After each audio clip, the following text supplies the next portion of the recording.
कुसाई कुण्ड दर्शनको लागि तपाईँ काठमाडौँबाट हेलिकप्टरमा भ्रमण गर्न सक्नुहुन्छ। हेलिकप्टर टुर पनि अभाइलेबल छ।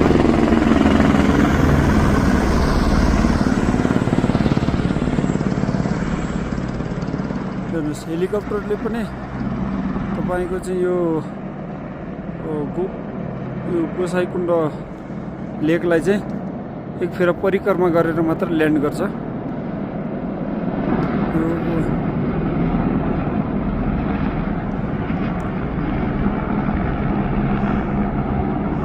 कुसाई कुण्ड हेली टुर गर्न चाहनुहुन्छ भने सम्पर्क गर्नुहोला। यस गाइज हेलिकप्टर टुर काठमाडौँबाट जम्मा 10 मिनटमा।